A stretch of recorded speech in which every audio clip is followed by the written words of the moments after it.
He has been monitoring climate data for decades. As the advisor for climate adaptation for the MTA, he knew in 2012 Hurricane Sandy would strike before it did. All the blue tunnels here are the ones that we forecasted would flood during Sandy. And it takes only 40 minutes from the onset of the flood to that state to come to that. We hear about natural disasters a lot and hurricanes, especially, over the summer and hurricane season. But we don't always think about the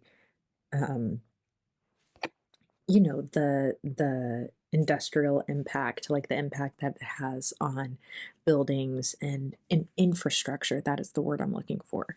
So this was a really interesting piece looking at rebuilding infrastructure and making these buildings, these passageways, these tunnels stronger so they can withstand natural disasters, especially as more and more occur across the country in places where, they didn't naturally occur before, having Hurricane Sandy up in New York when, it's typically something that you find further south in these gulfs, and how to, prepare for the future. I think it was a really informative piece with a really logistical and clear impact.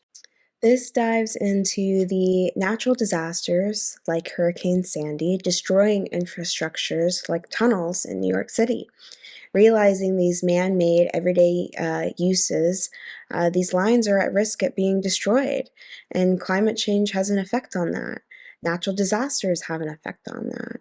And so what can we do as a society to create these preventative measures and to start rebuilding these infrastructures?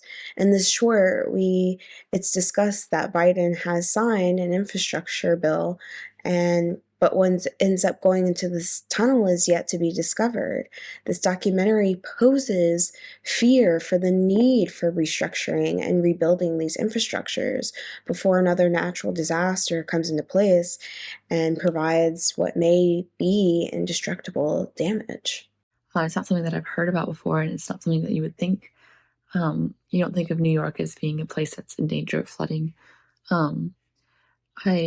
I thought that this was a really informative piece. Everyone that was interviewed in this documentary was very well informed, and they did a great job of breaking down complicated things and subjects into simpler concepts for us to understand.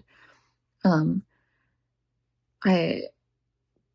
the reason that I had not heard of this problem before, I think that this is an important film to put out to bring attention to this problem and how prevalent it is to fund these projects that are going to help the infrastructure and help these engineers prevent New York's tunnels from flooding. It's interesting to hear about, the troubles that they dealt with here with the tunnels. I didn't know about this. And, what they're doing to try to correct it for next time. This was very eye-opening, a lot of information specifically about the Sandy storm and its effects, and about what they're trying to do in the future that I didn't know about. So it was very enlightening. And, it's just an interesting piece to hear about how, a city and structure is dealing with weather, but this is really, really well done. Everything was very easy to understand. Information was presented very well. Everybody on camera, all the interviews, they did a great job. Really nicely written voiceover. I feel like everybody has been talking about or has been hearing about climate change, and everyone just kind of treats it as this ominous thing that kind of floats in the future that, yeah, it has an impact now, but whatever. And there's always this kind of caveat of oh, well, whatever. And then they come up with some kind of excuse as to why they're not trying to deal with it right in this moment, or, but it doesn't have a big impact yet, or all these other things, none of which are true. But I kind of feel like that tends to be the attitude when it comes to climate change. And this is one of those examples where you can clearly see the massive impact. You can clearly see just how much action needs to be taken. And so I really appreciated it. I really liked that it wasn't just a film about the fact that action needs to be taken. It was how do we approach this?